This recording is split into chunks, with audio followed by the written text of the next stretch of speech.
हमारे स्थानीय भाइयों को उनका मैं आभार व्यक्त करता हूँ। इलेक्ट्रॉनिक मीडिया के, ये जो प्रिंट मीडिया के हैं, कि बहुत शॉर्ट नोटिस में आपको बुलाया गया और आप आए।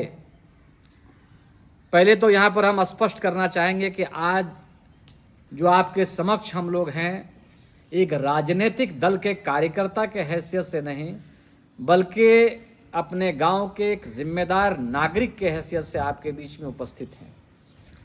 इसमें राजनीति का कोई लेना देना नहीं है। जैसा कि हमारे पूर्व वक्ता ने, जकाउल्ला साहब ने कहा कि मुहर्रम और यौम आशूरा का 10वीं का जुलूस, उसको कैसे ढंग से, कायदे से, सफलतापूर्वक, शांति और सद्भाव के साथ उसको संपन्न किया जाए, इसको लेकर के पिछले 1 महीना से लगातार सामाजिक, धार्मिक लोगों से लगातार और राजनीतिक लोगों से लगातार विचार विमर्श हुआ है। वैसे तो मुहर्रम का महीना मुसलमानों के लिए यानी बहुत पवित्र महीने की तरह है। रमज़ानुल मुबारक, रमज़ान के महीना के बाद मुहर्रम का महीना बहुत फजीलतों वाला है, जो हमारे बड़े और हमारे उलेमा, हमारे धार्मिक गुरु हमको बताते हैं। मुसलमानों के या इस्लामिक इतिहास के, तवारीख के बहुत सारे महत्वपूर्ण चीज़ जो इसी महीने में हुए हैं। खैर, उसका उल्लेख करने का यहाँ पर समय नहीं है, लेकिन ये बहुत पवित्र महीना है और बहुत फजीलतों वाला महीना है। हम ये मानते हैं कि ये कोई राजनीति का विषय नहीं है। पूरे देश दुनिया में मुहर्रम के दिन में लोग अपने अपने तरीके से इसको मनाते हैं। बहुत जगह पर लोग बड़ी तादाद में जुलूस निकालते हैं। बहुत सारे जगहों पर लोग जो है उतना बड़ा जुलूस नहीं निकालते हैं। इस पवित्र दिन में 10वीं, 9वीं और 10वीं को जो है रोज़ा रखते हैं, उपवास रखते हैं। उसके बारे में भी बहुत उसकी महत्ता बताई गई है, उसकी फजीलत बताई गई है कि मुहर्रम के महीने में ये 2 दिन का जो रोज़ा है, उसका भी बहुत बड़ा महत्व है। हमारी चिंता किस बात को लेकर के है, हम क्षमा चाहते हुए कहना चाहते हैं कि त्यौहार चाहे मुसलमान का हो, चाहे त्यौहार नॉन मुस्लिम का हो, इन दिनों में देखा जा रहा है उसमें अनुशासन, डिसिप्लिन की बहुत बड़ी समस्या रहती है। खास करके हमारे युवा साथी जो हैं, नौजवान जो हैं, वो इतने जोश और जज्बे में लबरेज रहते हैं कि कई बार वो सीमाओं को लांघ देते हैं।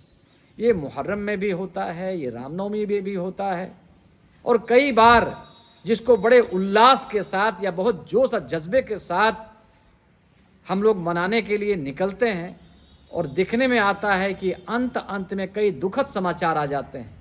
हमने देखा अभी लाखों की तादाद में श्रद्धालु, धर्मवीरू लोग, जो हम लोग देखते हैं कि ऐतिहासिक रामनवमी का त्यौहार मनाया जाता है हजारीबाग में। पूरे विश्व में हजारीबाग एक अपना स्थान रखता है।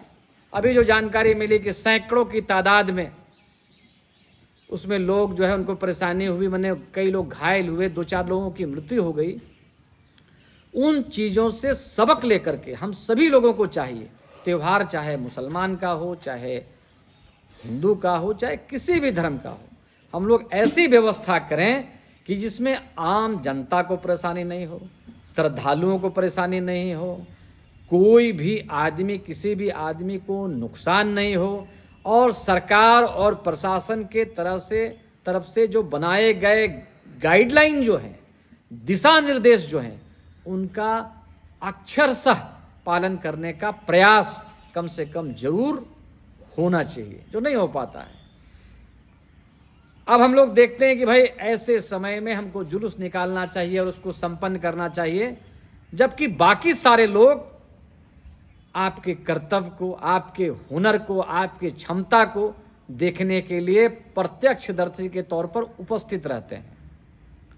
होता क्या है, हम मुहर्रम का जुलूस निकाले हुए हैं, बड़ी तादाद में लोग जो है आपको देखना चाहते हैं, लेकिन अपना आप कौशल, अपना प्रतिभा, अपना खेल आप नहीं दिखा पाते हैं, क्योंकि आप इतना लेट कर देते हैं रात्रि में जब देखने वाले नहीं रहते हैं। आप अपने खेलते हैं और अपने देखते हैं। साथ ही साथ प्रशासन और पुलिस के लोग जो अपने कर्तव्य का निर्वहन करते हैं, उनको भी कई बार अनावश्यक परेशानी हो जाती है। और कई बार ऐसा भी होता है कि मुख्य मार्ग में जब हम उसको अवरोध उत्पन्न करते हैं जुलूस के लिए, तो हम देखते हैं कि 2-2 किलोमीटर का, 3-3 किलोमीटर का लाइन लग जाता है। उससे आम नागरिक भी बहुत परेशान होते हैं। इस वजह से हम लोगों ने बहुत सख्ती के साथ भी कहा है और अनुरोध भी किया है सारे अखाड़ा के लोगों के कि इस बार हमारे तरफ से भरसक प्रयत्न होना चाहिए। एक दिन में तो पूरा चमत्कार नहीं आ सकता है, संभव है, लेकिन हमारे साथ भरसक प्रयत्न होना चाहिए कि हम इसको अनावश्यक विलंब ना करें।